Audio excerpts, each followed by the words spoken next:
My name is Tyrell Jefferson. I'm 67 years old, retired, and for over 3 decades, I ran an automotive repair shop here in Memphis, Tennessee. What I'm about to share with you is the story of the most degrading day of my existence. The day one. Learned that trust can become a weapon in the hands of those we love most. It was my wedding day when I caught my bride and my son in a restroom, conspiring to destroy everything I'd built. But before I get to that chapter, I need to take you back to where it all began. Everything that unfolded stems from the type of man I was and the decisions I made along the way.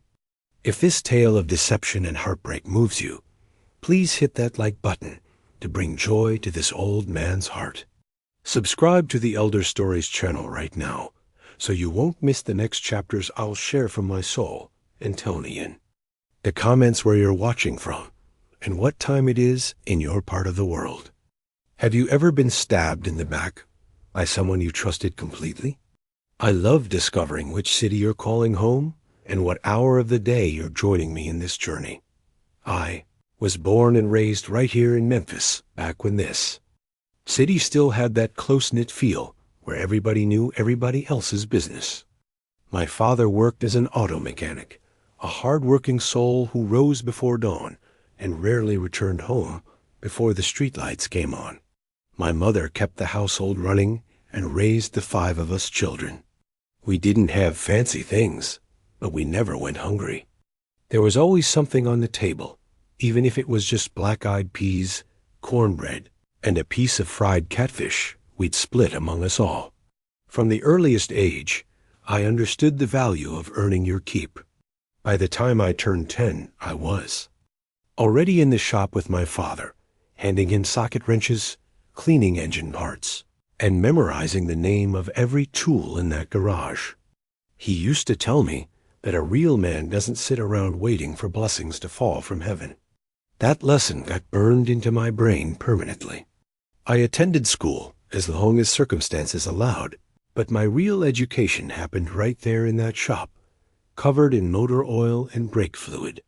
When I reached young manhood, I was the kind who believed in working hard during the week and enjoying life when the weekend rolled around. On Saturdays, there was basketball at the community court and parties at the local recreation center. It was at one of those gatherings that I first laid eyes on Ruth, my first and deepest love. She was the daughter of a local shopkeeper, a respectable young woman from a traditional family. When I first spotted her dancing with her girlfriends, something inside me whispered, "That's the woman you want standing beside you for the rest of your days." Winning her heart wasn't simple. Ruth's father didn't think I measured up to his standards for his daughter. He saw me as nothing more than a mechanic's son with no guaranteed future ahead, but I was determined and relentless. I worked double shifts to demonstrate my worth. I took on every side job I could find in Memphis. I saved every single dollar. I showed him through my actions that I was a man of substance and character. After 2 solid years of consistent pursuit, he finally gave his blessing for our marriage. I married Ruth with a head full of dreams and plans for our future. We wanted to construct a good life together, raise children, and provide them with opportunities we never had growing up. She was loving and nurturing, a genuine partner, the kind of woman who stands beside her husband through prosperity and hardship alike. She never disappointed me or gave me reason to question her loyalty. She was a woman of integrity and strength, but I didn't know then that life had prepared a test for me that would reveal just how mistaken we can be about the people closest to us. The early years of our marriage were characterized by hard labor and careful saving. I continued working alongside my father at the shop, but I carried a larger vision in my mind. I wanted my own business, something substantial I could pass down to future generations. That's when the opportunity emerged to purchase an automotive repair facility that was up for sale on the eastern edge of Memphis. It represented an enormous gamble.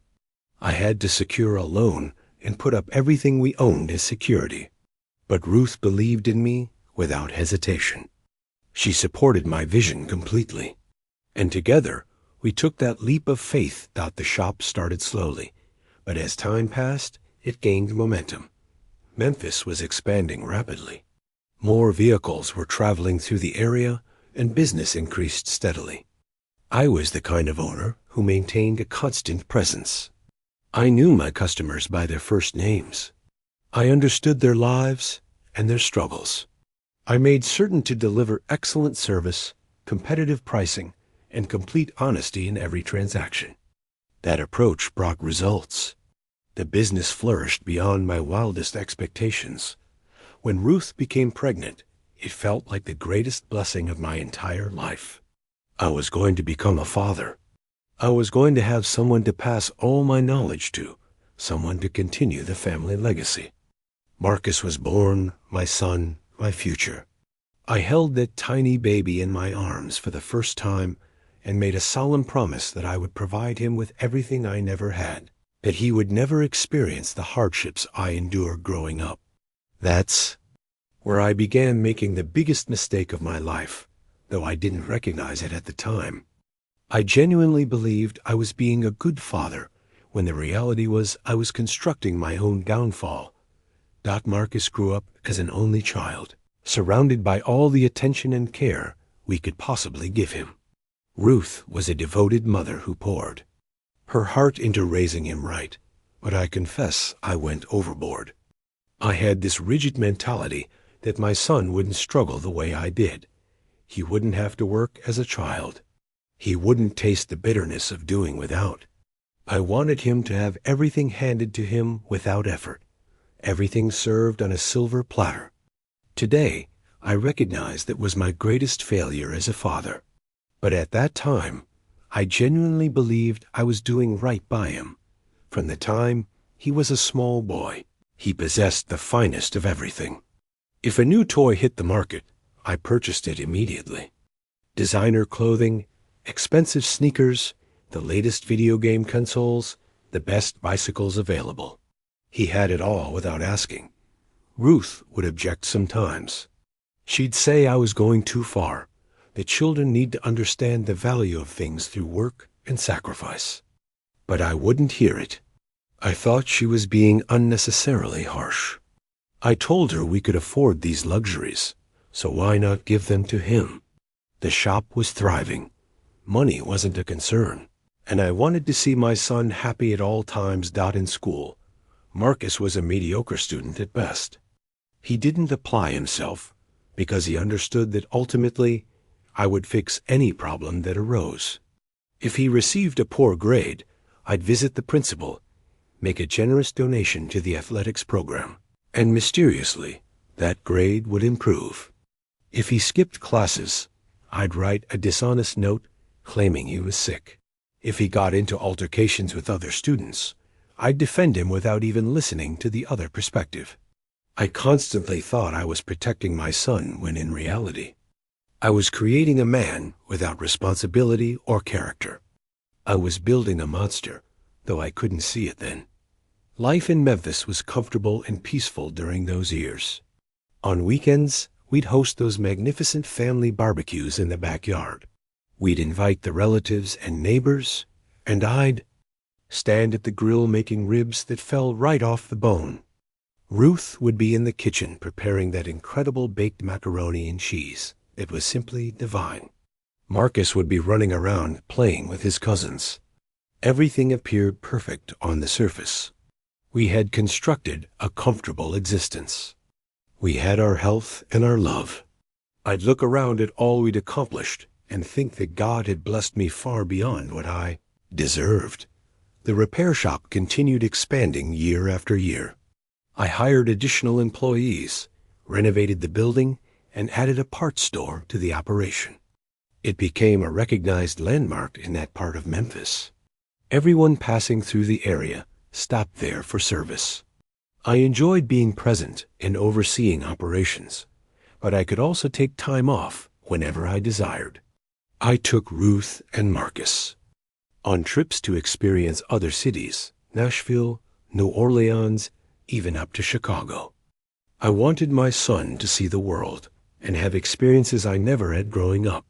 But the more I provided for him, the more he expected, and the more he expected, the more I gave. It became a destructive cycle I couldn't perceive at the time. Ruth attempted to warn me repeatedly. She said the boy was becoming spoiled and far too accustomed to the easy path through life, but I was stubborn and proud. I'd argue that she was being too rigid, that children needed to enjoy their childhood without burden. How profoundly wrong I was, Lord have mercy.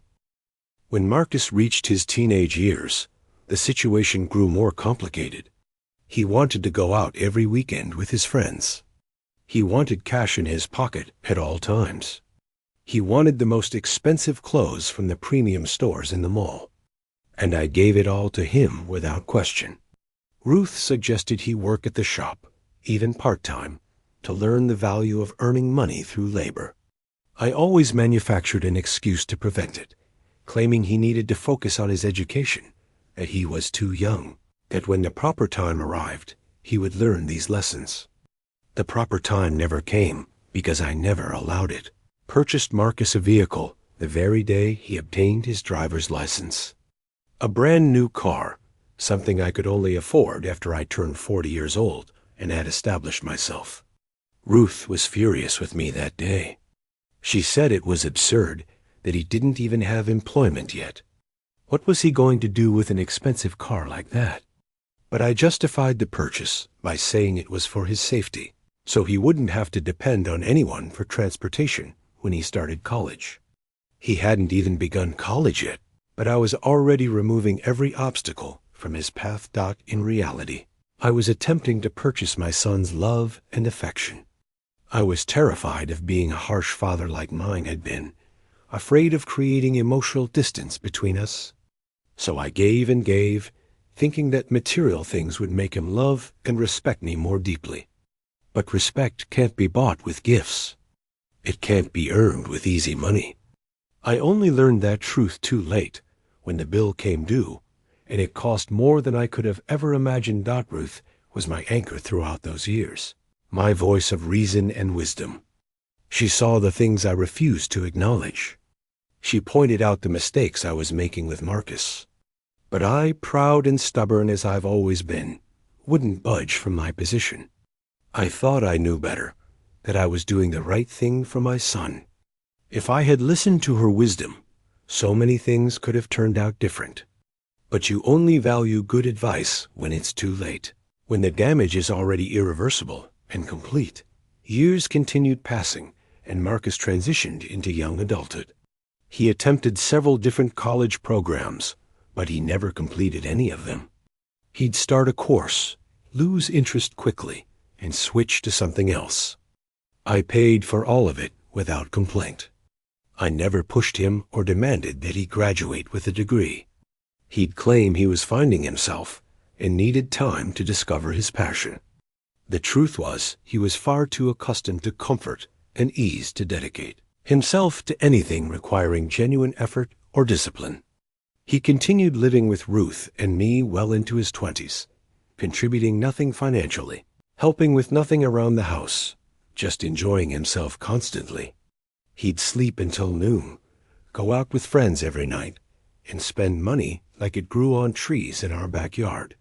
And I permitted it all because I was afraid of being tough, terrified of being rejected by my own son. I, who should have been the father who teaches and expects results, became the father who pampered and made everything far too easy. A child who grows up without boundaries becomes an adult without character or backbone. But back then, I was still living in the comfortable illusion that everything was fine, that my son was just somewhat immature, but would eventually grow up and become responsible. Ruth stopped arguing with me about it after a while. I believe she had given up trying to make me see reality. She focused her energy on maintaining the household, keeping our family together, and being the wonderful wife she had always been. And I, blinded by stubbornness and misplaced pride, kept thinking I knew what was best until life decided to teach me a lesson in the worst way imaginable. A father who refuses to discipline his son is creating his own tragedy, and I was the architect of mine. Life continued in Memphis. With that routine, you start believing is permanent and unchangeable. I was at the shop 6 days a week, and Ruth was managing the home. Marcus was living his life without responsibilities or consequences. We had been together for so many years that I couldn't even imagine what existence would be like without her by my side.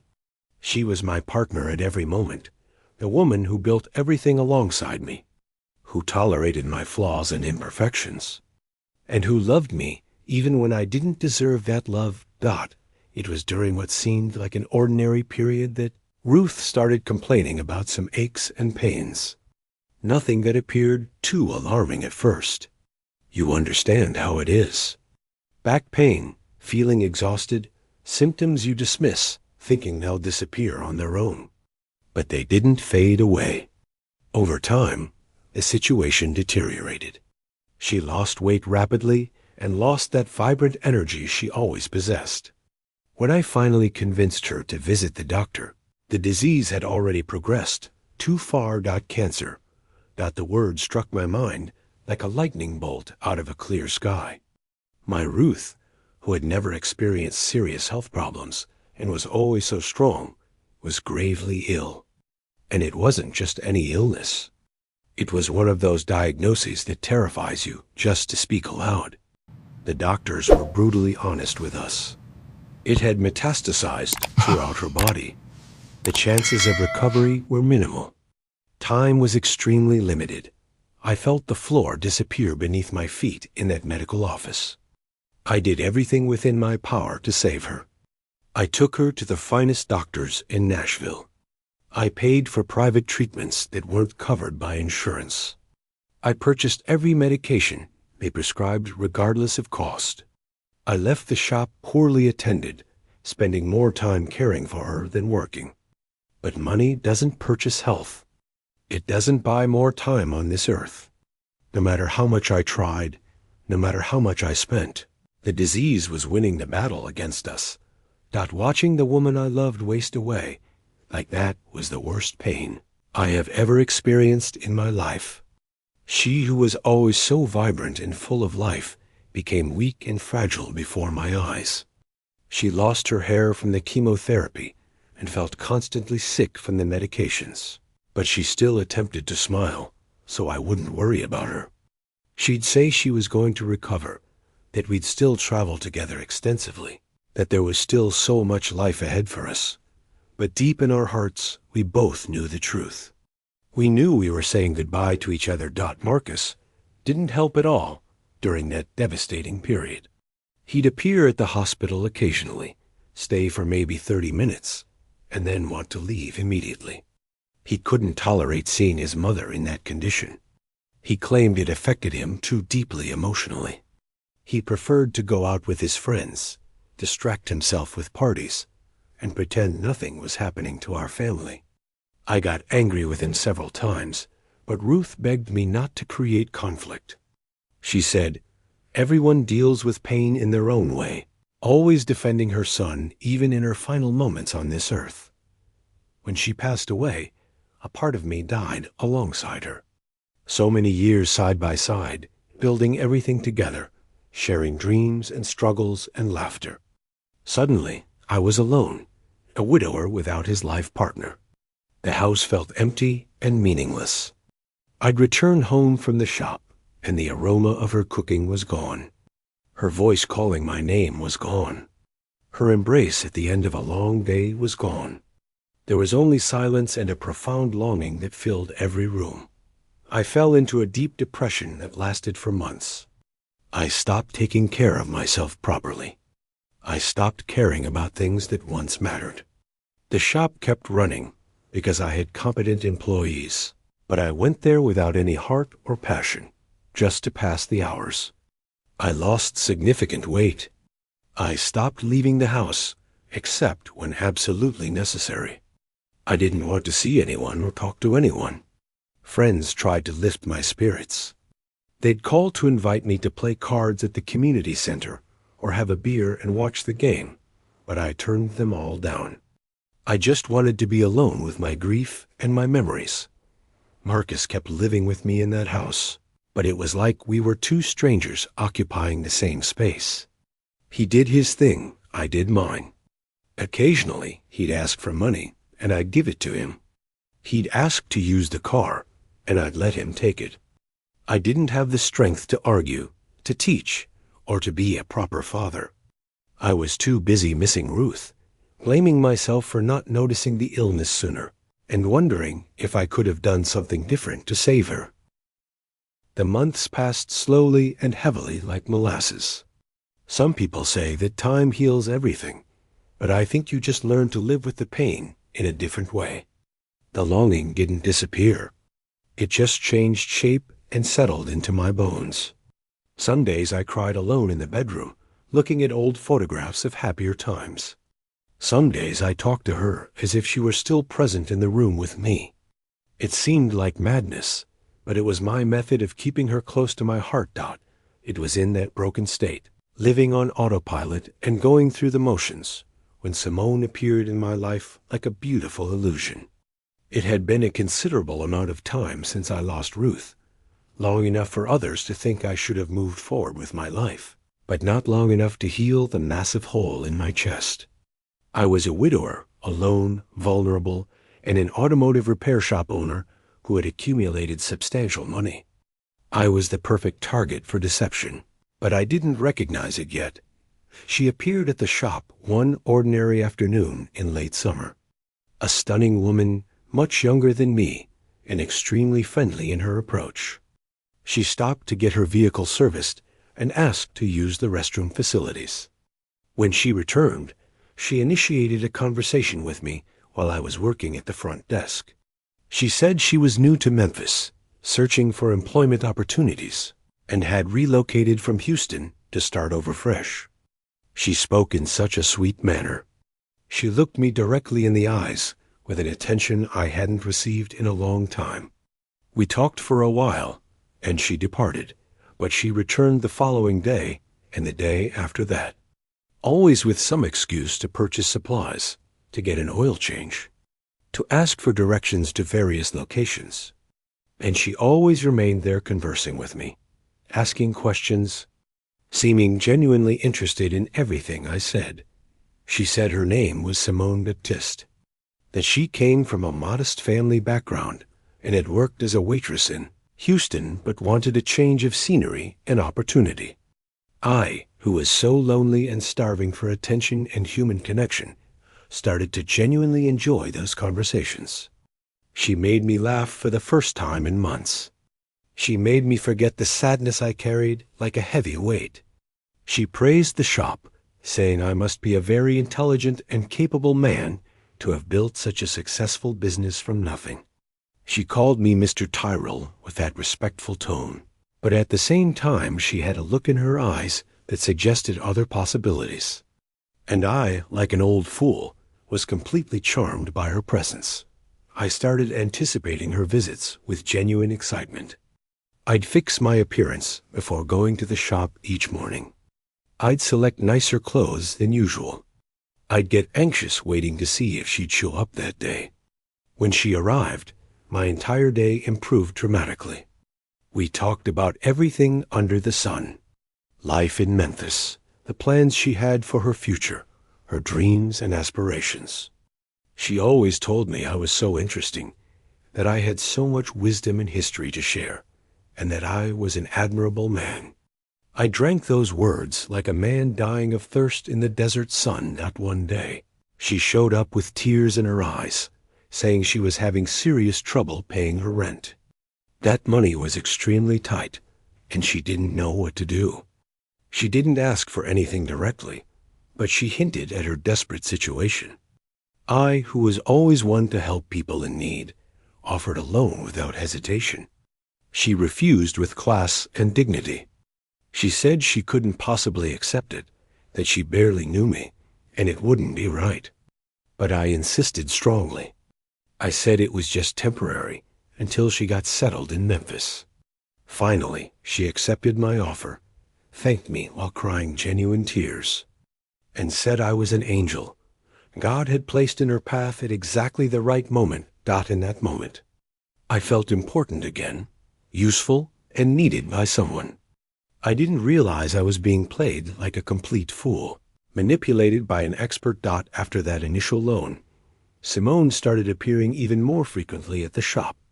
Always grateful, always attentive, always with that radiant smile that brightened my entire day. She'd bring me a slice of pecan pie she'd supposedly baked herself, or a fresh cup of coffee, just the way I liked it. Small gestures of kindness that made my heart go soft. I, who had spent so much time alone drowning in sadness and grief, was starting to feel that warmth of having someone care about me again. Someone who seemed to see value in me. The conversations became progressively more intimate and personal. She told me about the difficult childhood she experienced, how life hadn't been easy growing up in Houston, and the dream she carried of building a better life for herself. She said she worked as a waitress in bars and restaurants, honest labor but exhausting, dealing with all kinds of difficult people day and night. She spoke with a sadness in her eyes that made me want to protect her, care for her, and lift her out of that difficult situation. I believed every single word that came out of her mouth. It didn't cross my mind to doubt her story, to investigate her background, or to ask deeper questions about her past. She seemed so sincere, so fragile, so desperately in need of a fresh start. And I, in my recent widower's vulnerability and need, wanted to be the man who provided her that new beginning. I wanted to be important in someone's life again, to be needed, to be valued, to be loved. Loneliness had left me far too vulnerable to manipulation. It was one Sunday afternoon that I invited her to lunch at my house. I prepared fried chicken and collard greens, trying to make it as good as Ruth used to make it. Simone praised everything enthusiastically. She said it was delicious and that I was a talented man in the kitchen. Marcus was home that day, which was unusual since he typically lived in the streets with his friends and rarely showed his face at home. I introduced the two of them casually. I said she was a new acquaintance in town I was helping get established. I noticed immediately that Marcus looked at her differently. That unmistakable look a man gives when he's attracted to a woman. You know the one. Simone was friendly with him, polite and courteous, but nothing more than that. At least that's how it appeared to me at the time. The three of us had lunch together, talked about trivial matters and current events, and then everyone went their separate ways. But that look in Marcus's eyes stayed lodged in my head, bothering me slightly. In the following days, I noticed Marcus asking questions about Simone, who she was, where she came from, what I knew about her background. I told him she was just a young woman starting over in Memphis, and that I was lending a helping hand. He smirked and said he thought she was attractive. "Too bad she's your friend," he said with that tone. I laughed it off at the time. I thought it was just a young man's casual comment. I didn't give it any serious weight or consideration. My relationship with Simone evolved naturally over the weeks. We started going out together to the movies in downtown Memphis or dinner at local restaurants around the city. She always chose the simplest places. She said she didn't like flashiness or pretension, that she preferred sincere and authentic things. That made me love her even more, because I saw her as a humble woman with no material interests or gold-digging tendencies. Lord, how profoundly wrong I was about her true nature. One day, she told me crying that her landlord was threatening to evict her because she was behind on rent payments. She said she was looking desperately for a job, but couldn't find anything suitable, that she was in a panic and didn't know what to do next. My heart tightened seeing her in that distressed state. I offered to pay her rent until she got on her feet financially. She resisted a bit out of politeness and pride, but eventually accepted my offer, thanking me profusely and saying she'd pay back every cent as soon as she secured employment. I started paying her rent every single month without fail. And not just that, I gave her money for groceries, for clothing, for whatever she needed to survive. She always thanked me in that affectionate way, kissed my cheek gently, hugged me tight, and said I was the only real man she'd ever known, that God had placed me in her path for a divine reason. And I felt important again. I felt like a man again. I felt alive after being dead inside for so long. That was when I started thinking about something more serious and permanent. The idea of dating again, having a partner, not being alone for the rest of my days on this earth. Ruth had been gone for a considerable while, and as much as I missed her deeply, life continued moving forward. I had a right to be happy again, didn't I? I talked to some friends about my feelings, and most of them supported me completely. Only Jerome, my childhood friend who'd known me since elementary school, warned me to be careful and cautious.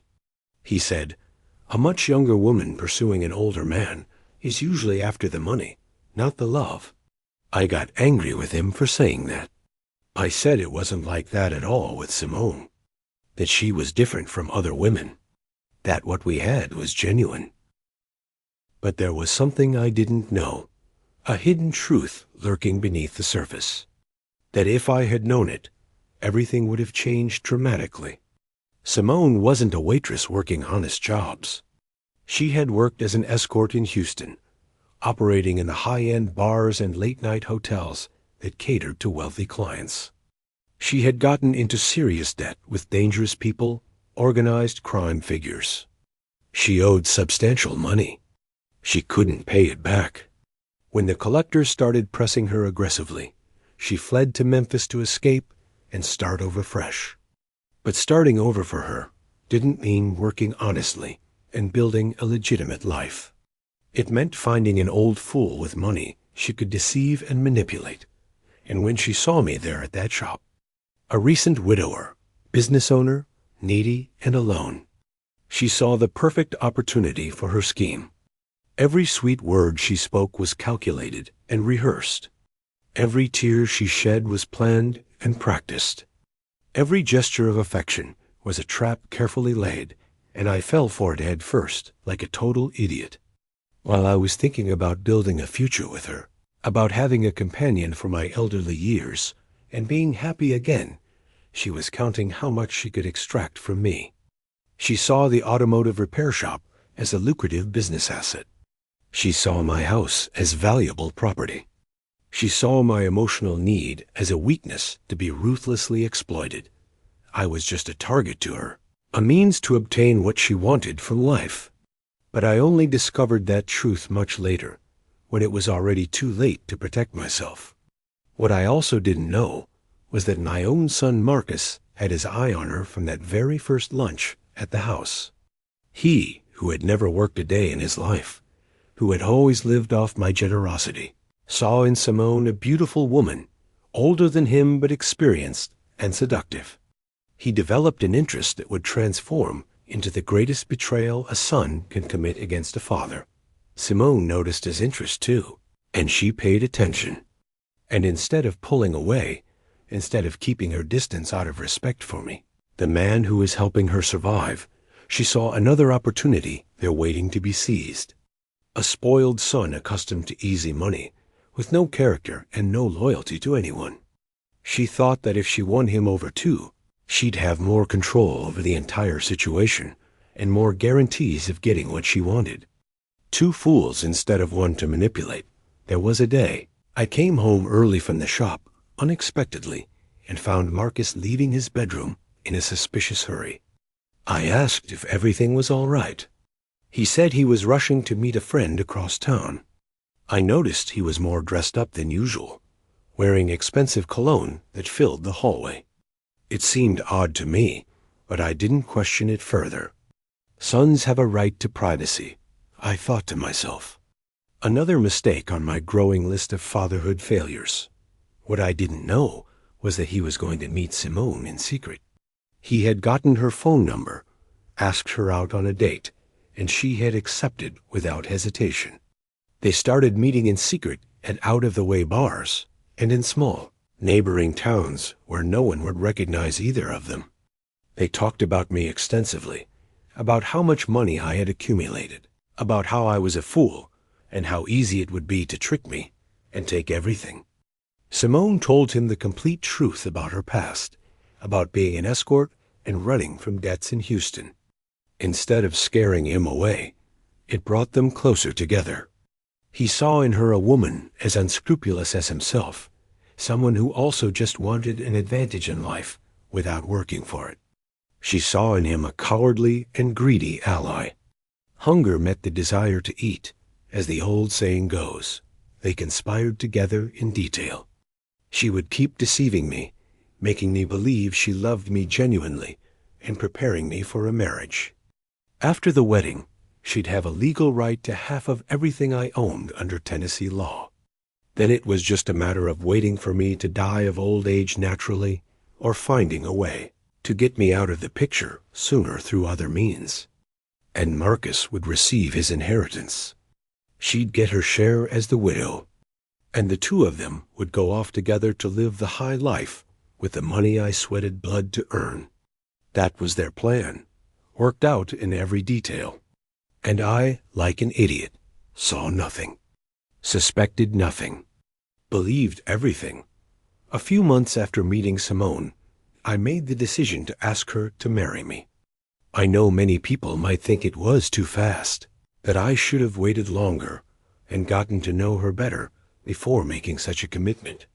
But when you reach a certain age and you've lost the woman of your life, you get this feeling that time is moving too fast and slipping away.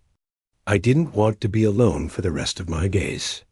I didn't want to die without someone by my side to care about me. I purchased a beautiful ring at a jewelry store in downtown Memphis. One of those finely crafted gold bands with small diamonds. I planned a special dinner at a restaurant near the riverfront. Nothing too sophisticated or fancy, because Simone always said she preferred the simple things in life. I was nervous as a schoolboy on prom night, rehearsing what I was going to say, imagining her happiness when she saw the ring. I thought I was building a new future, a second chance at happiness in my golden years. Poor fool that I was. When I knelt down and opened the box, she faked surprise and emotion perfectly. Her eyes filled with tears that looked completely genuine. Her voice broke with what seemed like overwhelming joy. She said yes between sobs and gasps. She hugged me right there in the middle of the restaurant with tremendous force. The people around us applauded warmly. It was a moment I kept in my heart as one of the best memories of my life. Only it was all a performance. Her tears were from joy, yes, but not for the reason I thought. She was happy because the plan was working flawlessly, because she was closer to getting her hands on my assets and property. What I didn't know was that very same night after I dropped her off at her apartment, she called Marcus immediately. She told him all about the proposal, the ring, and how I had fallen straight into the trap like a fish taking bait. The two of them laughed at me over the phone, made cruel jokes about my face and my naivety, and celebrated like they had won the lottery jackpot. My own son, people, my own blood mocking me with the woman I thought I loved. They laughed at my expense while I was in my bed alone, thinking about how I was going to be happy again, and how lucky I was to find a second chance at love. I started organizing the wedding with genuine excitement. I wanted to do something nice, something dignified, to celebrate this new chapter in my life. Simone pretended to worry about the costs and expenses. She said I was overdoing it and spending too much, but I saw that sparkle in her eyes, a sparkle of someone who was loving every minute of it. I thought it was the joy of a bride when it was really the greed of someone counting the money being spent. Money she thought would soon belong to her too, while I was planning the party and sending out invitations. The secret meetings between her and Marcus became more frequent and increasingly bold. They saw each other almost every week, always in secluded spots far from Memphis, always with excuses prepared in case anyone asked questions. He'd say he was visiting friends in Nashville or Jackson. She'd say she was handling business matters in Houston, and I, trusting both of them completely. Never questioned a thing or investigated further. There was one time I had to travel to Little Rock to handle some business matters for the shop, paperwork and licensing issues. I was going to be out the entire day. I told Marcus the night before. I said I was leaving very early before dawn and wouldn't be back until late night. He had that look of someone who had just received wonderful news, but he hid it by saying he'd take the chance to sleep in late. What I didn't expect was that as soon as I left the house and drove away, he called Simone and invited her over to my home. To my private space dock, she came without hesitation. She entered my house, sat on my sofa, drank from my glasses, and lay in my bed. The two of them did everything under my roof, laughing at me, mocking me behind my back. They even had the audacity to take pictures together, cuddled up in my bedroom, like a trophy of their betrayal and deception.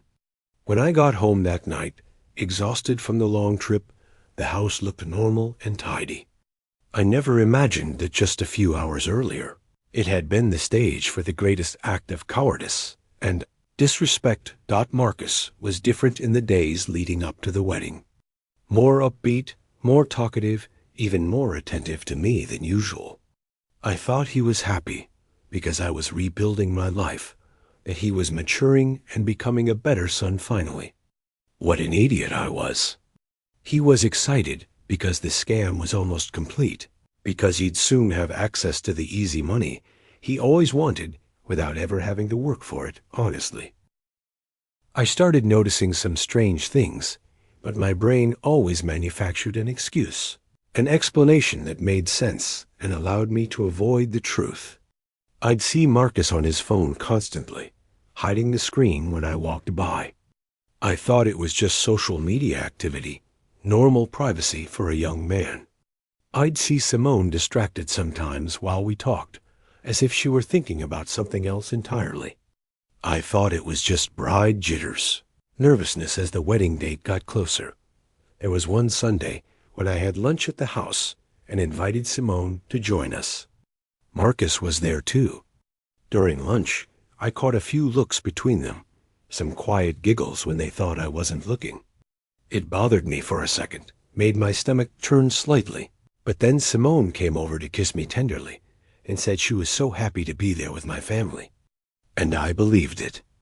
I swallowed that whole lie like it was the absolute truth. Jerome, my childhood friend, tried to warn me again more forcefully.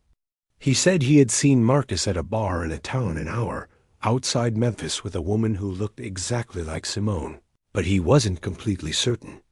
I got angry with him for spreading rumors. I said he was seeing things that weren't there, that the town was far away, and Marcus didn't even go there. I defended my son and my fiancée with tooth and nail. I called my friend a gossip and envious of my happiness. He got upset and said he was just trying to help me avoid disaster, but I wouldn't listen to reason. The truth is, I didn't want to believe it was possible.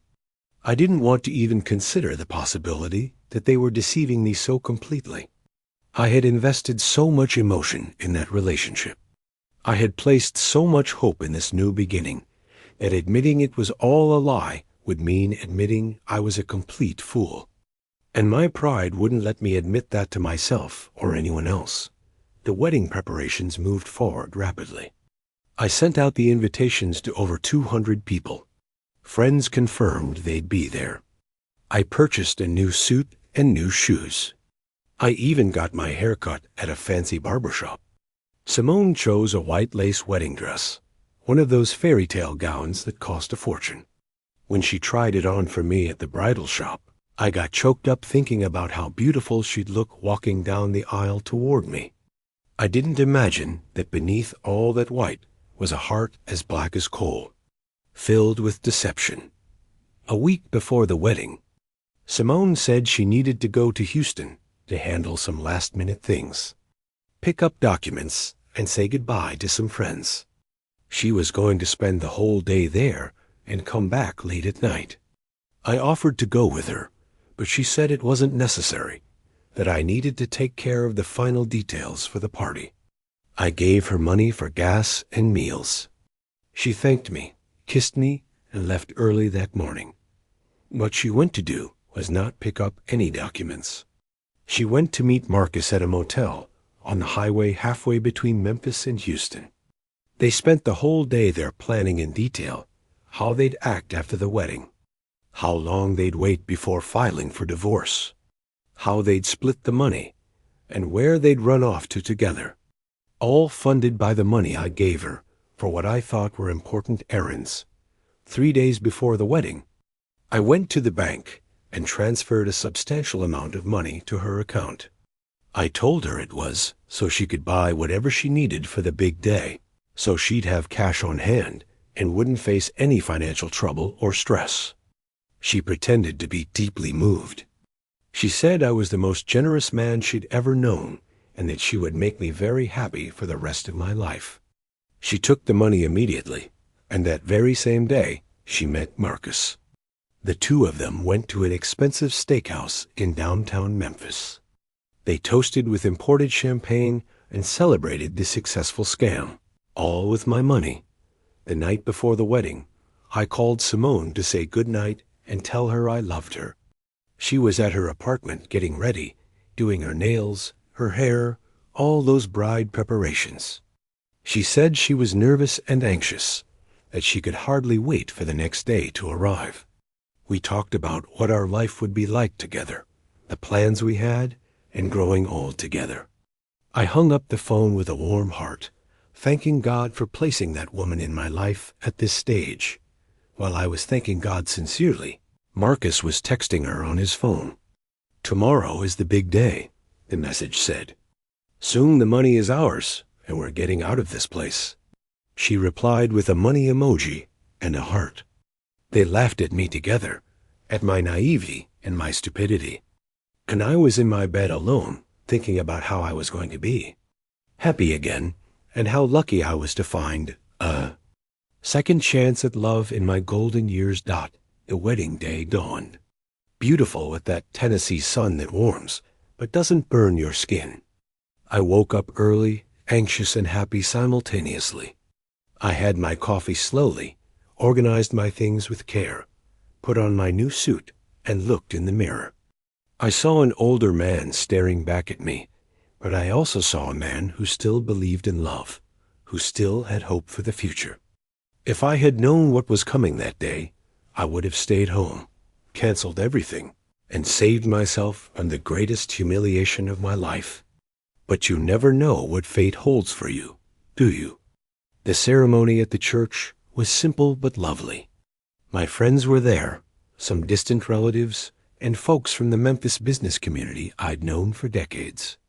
Everyone was commenting on how beautiful the bride looked, how happy I appeared, and how good it was to see me starting over after losing Ruth. The pastor spoke about love, union, respect, and fidelity with great passion. Every word entered my ear like sacred truth. I didn't know I was standing at the altar next to a walking lie, a woman who had no intention of honoring any of those vows.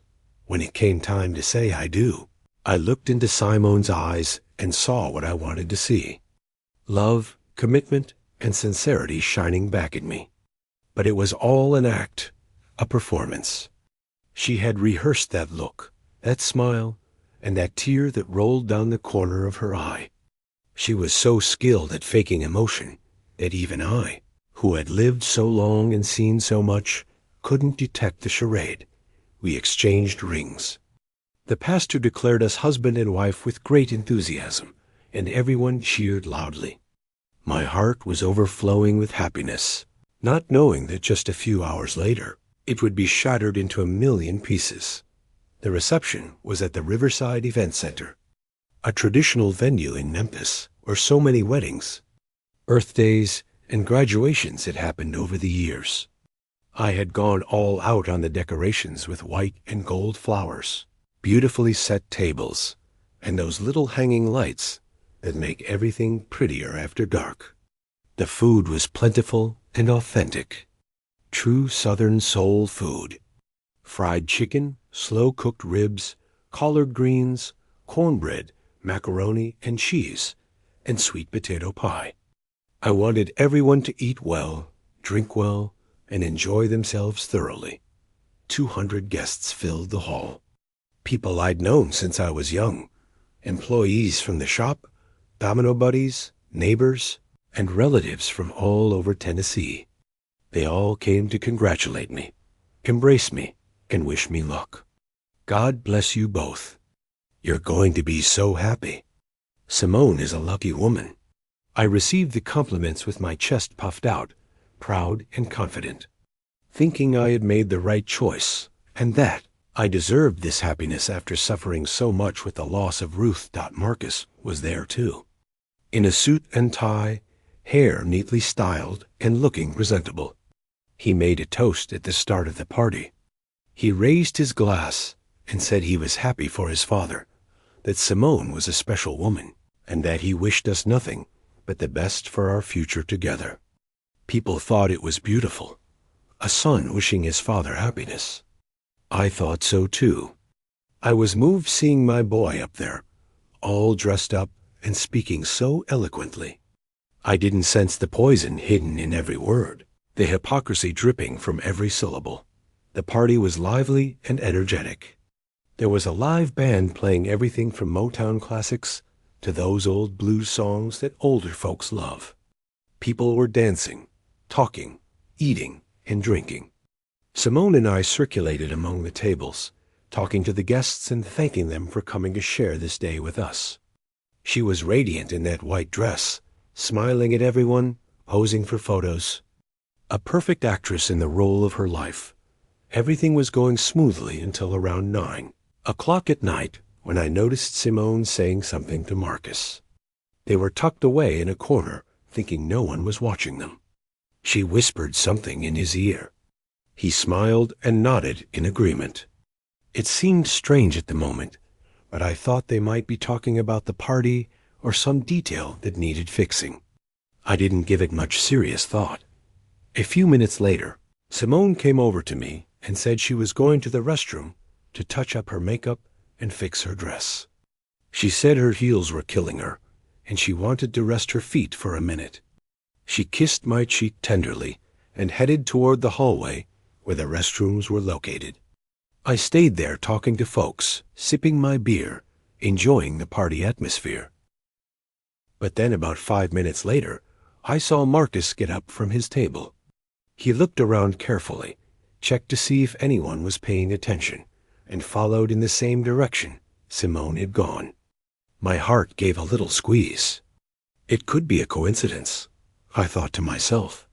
He was just going to the restroom too. But something inside me, a gut feeling you develop with age and experience, started screaming that something was wrong. I waited 5 minutes, then 10 minutes. Neither Simone nor Marcus came back to the party. The celebration went on. People were dancing and singing, no one noticing anything different or unusual. But I noticed.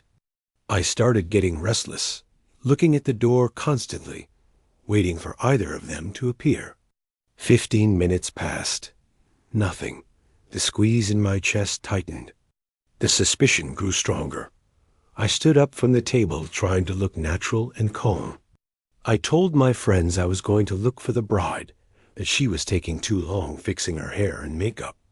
I joked that women are just like that. They laughed and agreed, not suspecting that my heart was racing with a terrible premonition taking over me.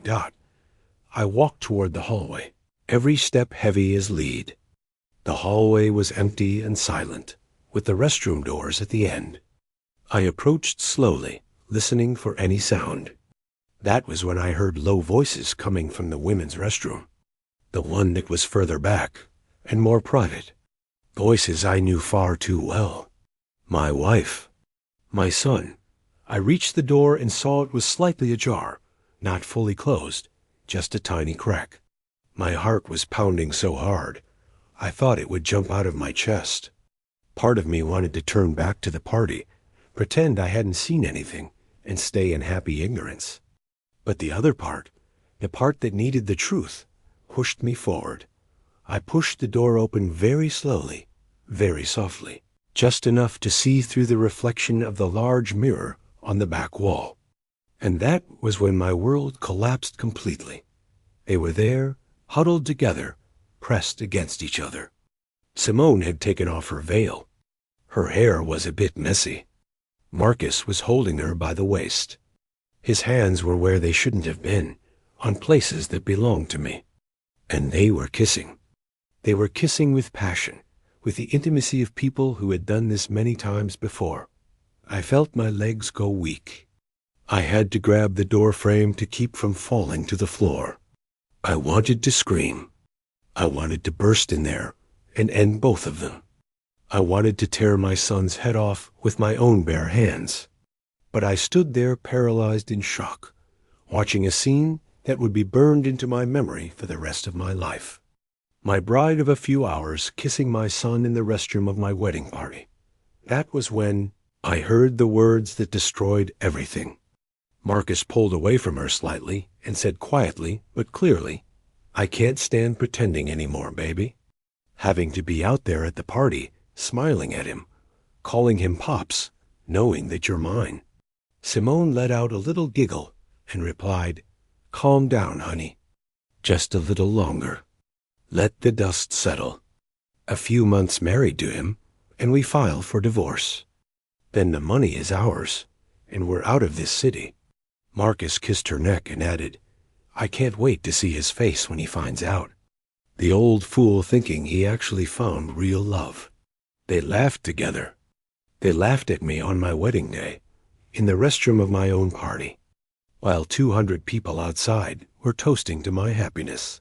The pain I felt in that moment was worse than any physical pain I've ever experienced.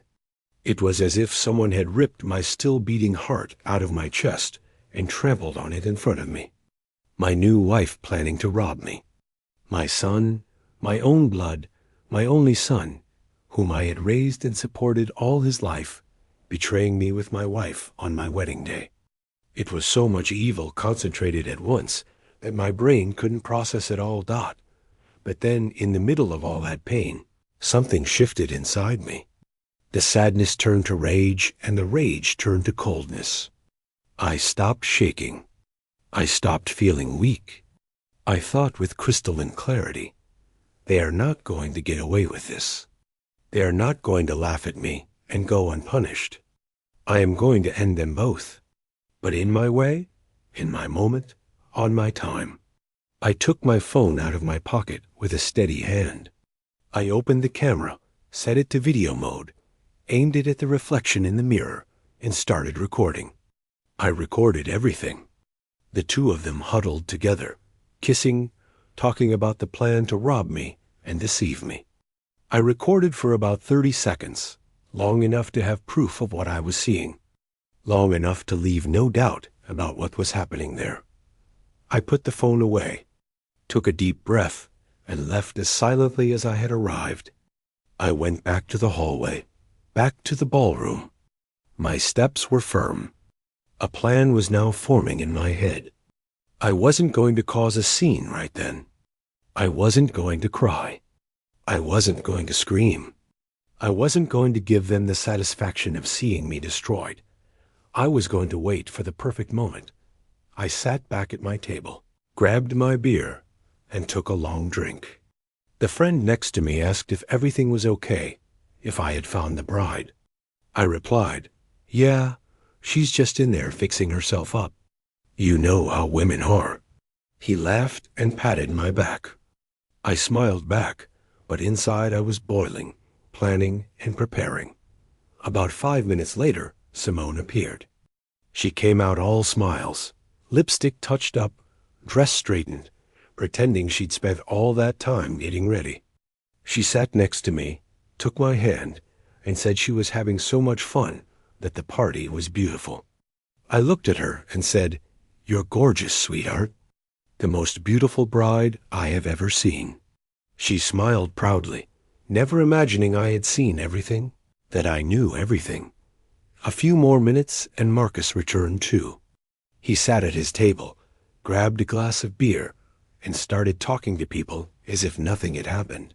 He looked at me from across the room, and gave me that son to father nod, full of falsehood.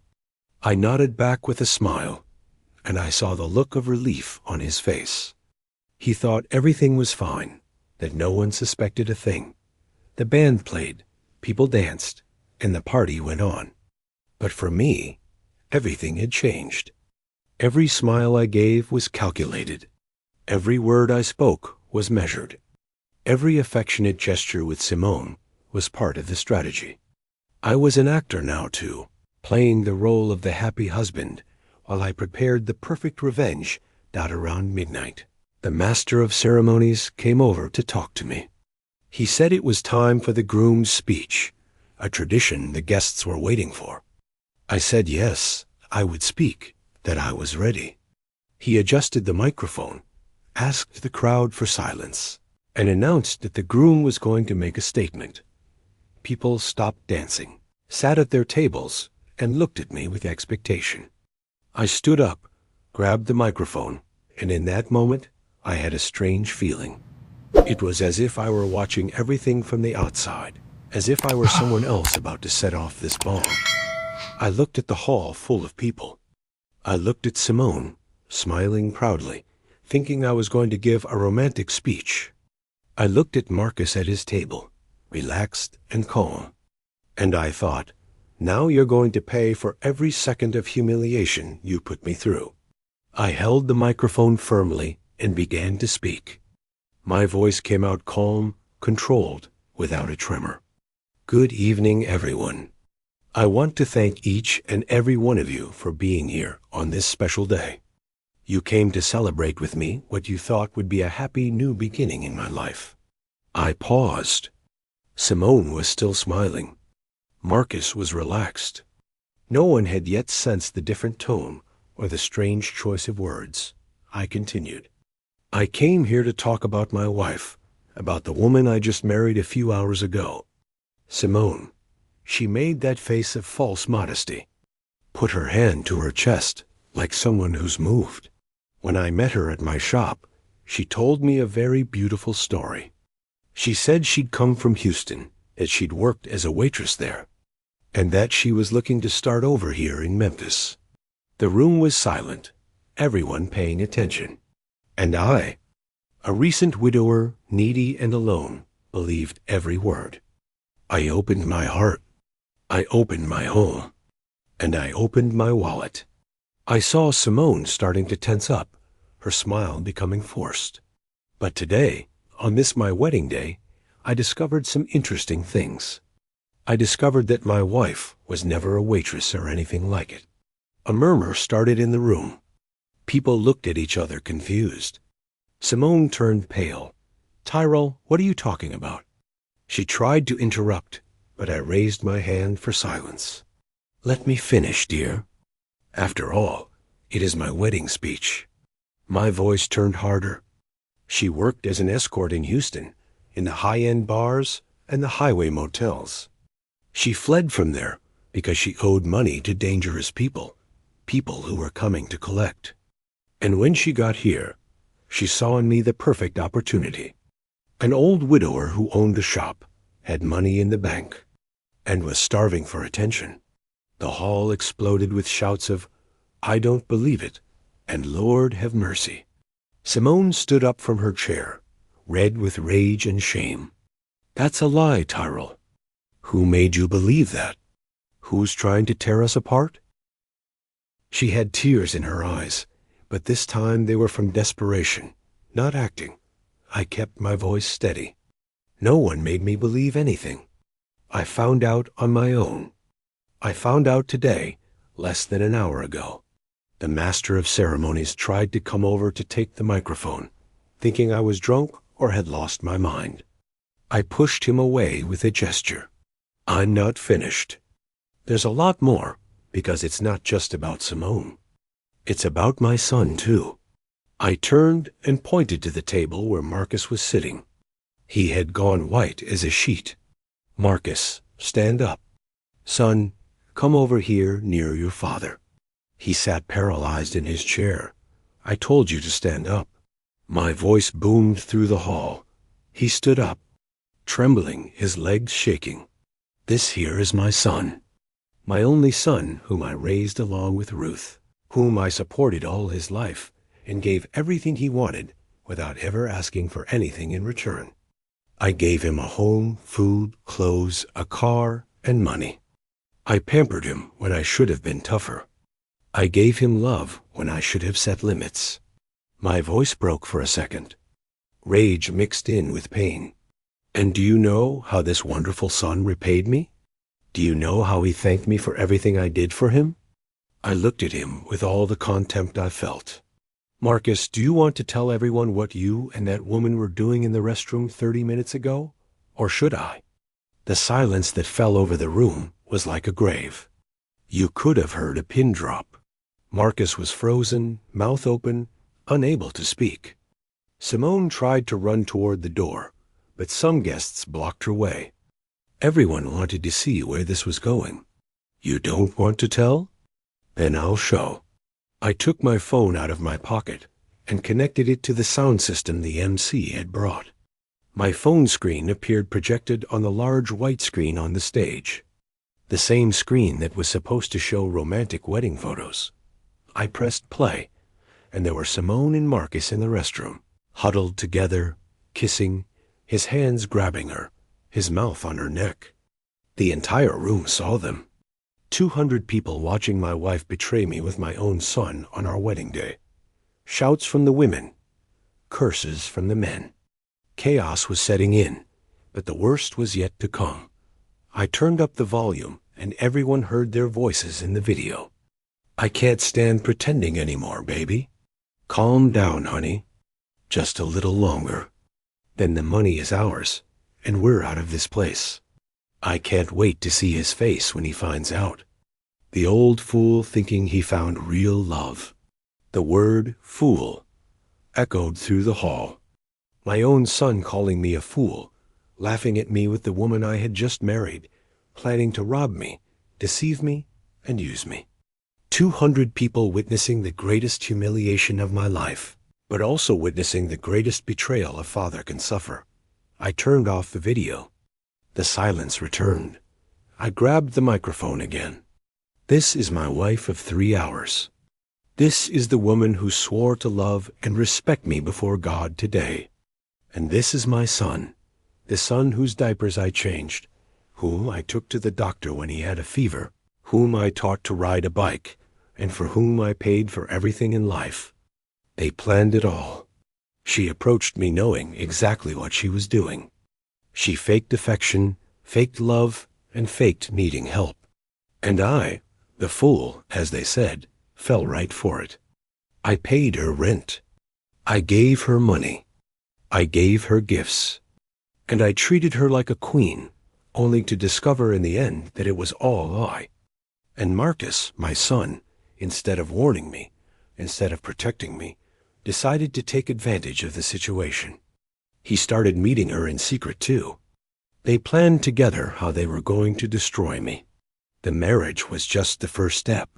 Then they were going to wait a few months. She would file for divorce, take half of everything I own, and the two of them would go off to live the high life with my money. Simone tried to speak again. Tyrell, it was him. It was Marcus who came after me. He seduced me. I only wanted you. Her desperation was real now. She saw the whole plan crumbling. She saw the money slipping through her fingers. Marcus, a coward as he always was, tried to shift the blame too. Pops, she's lying. She was the one who came on to me. She said you were old and wouldn't last long, and we could be together afterward. The two of them accusing each other, trying to save their own skins without a shred of dignity. I gave a bitter laugh. Look at the two of them accusing each other now. But in the video, everyone saw they were both very happy, very much in agreement, planning together. So don't come at me with that talk of who seduced who. You're both birds of a feather, and that feather is trash. I looked at Simone. The marriage is annulled. I'm filing the papers first thing Monday. Fraud, deception, bad faith. You won't see a single cent of what's mine. You can take that ring off your finger. It's worth nothing now." She tried to talk to me, but I brushed her off with a look of disgust. I looked at Marcus. "And you whom I raised, loved, spoiled, and gave everything to. You are no longer my son. As of today, you don't exist to me. You can get your things and get out of my house tomorrow morning. If you linger, I'll call the police and have you dragged out." "But Pops," he tried to approach with eyes full of tears. Fake tears from someone caught in the act. Not tears of true repentance. "Don't call me Pops. A father is someone who raises, teaches, and loves. You didn't do any of that for me. You betrayed me in the worst way possible. So I am no longer your father, and you are no longer my son." I called the venue security. "Please remove these two people from here. I don't want them at my event. I don't want them near me. Get them out." The guards, as shocked as everyone else, grabbed Simone and Marcus. She screamed, kicked, and cursed. He cried, begged, and crawled. But they were dragged out of the hall and the venue, thrown onto the street. Still in their party clothes, I turned back to the people who were still there, in shock from everything that had happened. "Anyone who wants to leave, I perfectly understand. I know this isn't what you expected when you came here today. But there's food, there's drink, and there's music.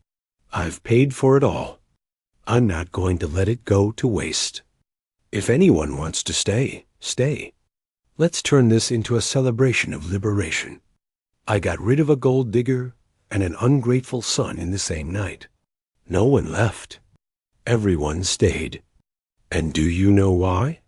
Because they saw a man stand up for himself. They saw a man who, instead of crying and being humiliated, turned the situation around in an instant. They started to applaud. Slowly at first, then louder. An ovation that filled the whole room. Men came up to hug me. Women came to comfort me. My friend Jerome, the one who had tried to warn me, came up with tears in his eyes and said, "I told you so, but you were a real man today." The party went on. The band started playing again. People drank, danced, and ate. But now it was different. It was a celebration of something else. Not a marriage, but a revenge well executed. A lesson well taught, and a man who didn't let himself be destroyed by the vilest betrayal he could suffer. The days that followed that night were full of bureaucracy, but also a lot of inner peace. Monday morning, I was already at the courthouse filing for the annulment. Marital fraud, bad faith, proven deception. I brought the video as evidence. I brought witnesses who were at the party. The judge didn't even question much. He said it was one of the clearest cases of a scam he'd ever seen. The marriage was annulled in a matter of weeks. That Marcus tried to come back home the very next day. He rang the bell early in the morning with a suitcase in hand, eyes swollen from crying. He said over the intercom that he had nowhere to go, that he was sorry, and that I was his father and needed to forgive him. I didn't open the door.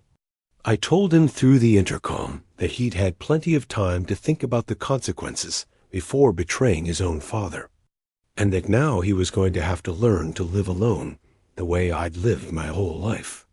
I hung up, and he stayed there on the sidewalk for a few more minutes before leaving. I changed my will that same week.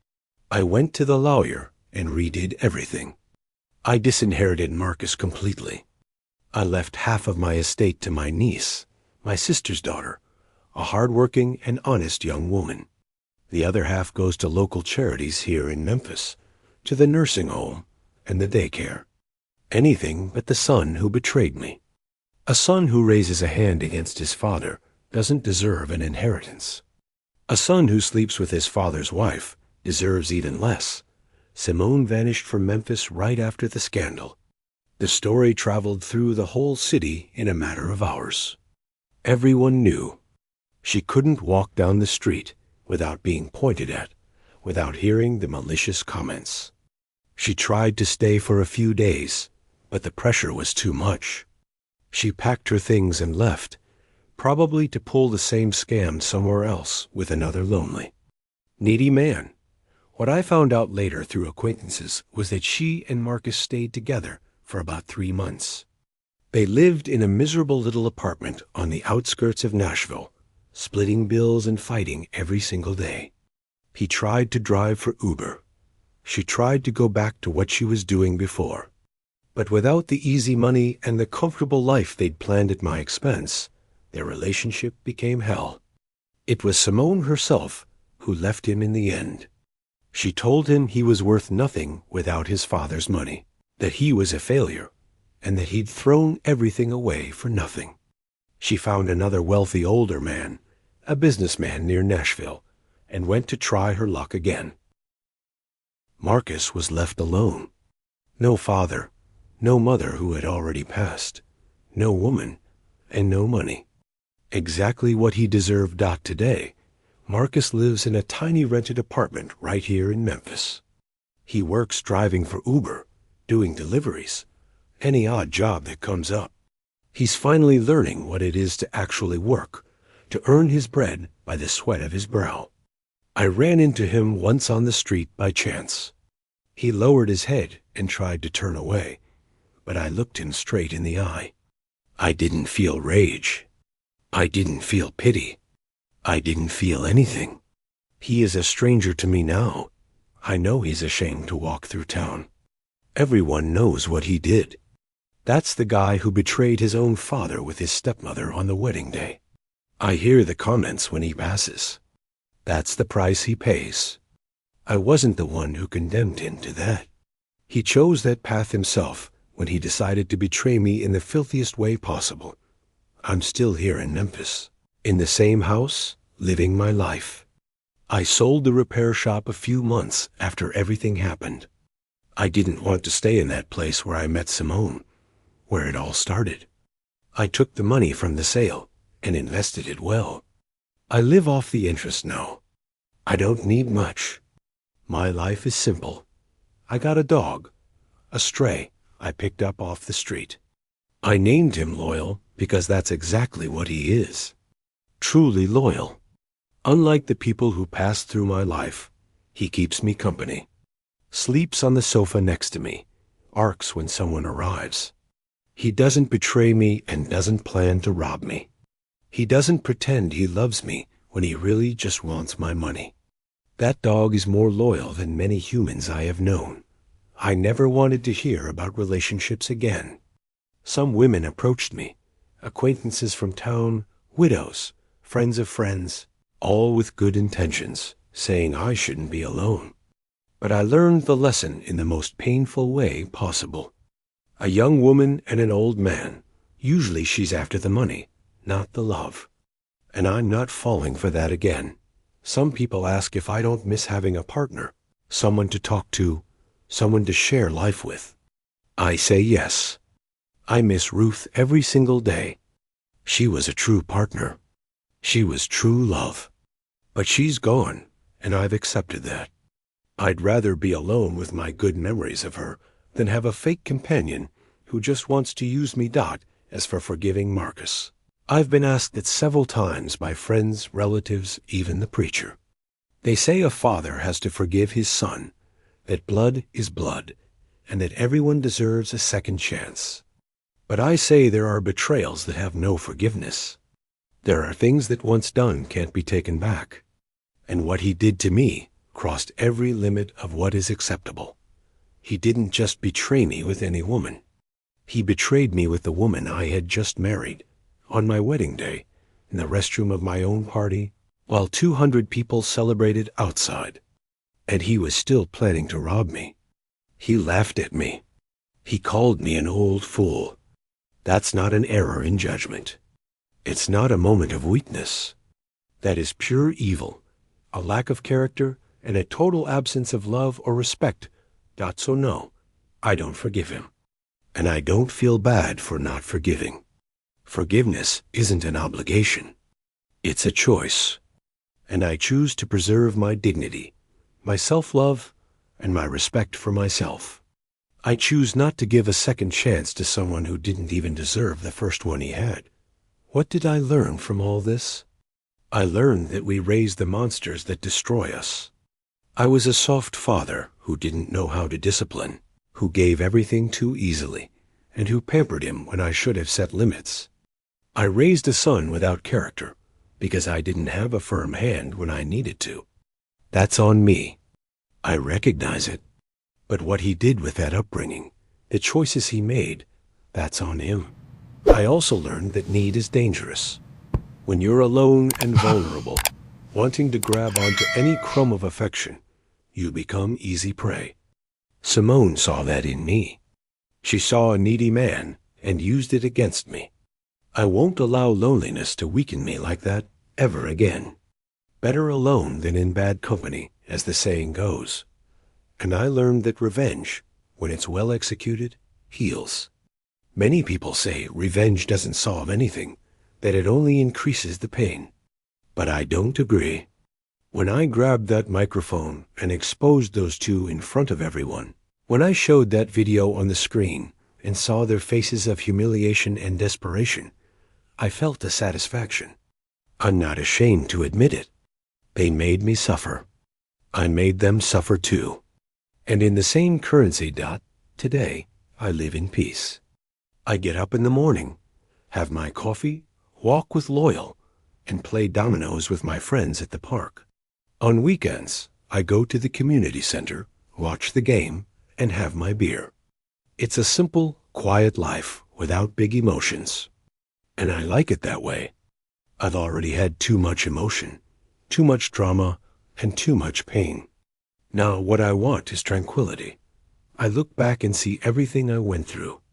The loss of Ruth, the betrayal by Simone, the evil of Marcus. I could have stayed bitter, depressed, or resentful toward life.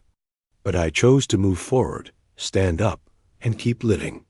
Because the best revenge we can have against those who hurt us is to be happy in spite of it all. And I am happy, in my own way, with my limitations. But I'm really glad you're here and that I could share my story with you. If you liked it, show me by liking the video and subscribing to my channel. Let's see how many of us there are. Write in the comments which city you're watching from and what time it is. I'm so curious to know where all you wonderful people are tuning in from. If you want to support me a little extra, you can also send a small donation. I share new life stories for you every single day. And now 2 of my most popular stories will pop up on the screen so you can choose what to watch next.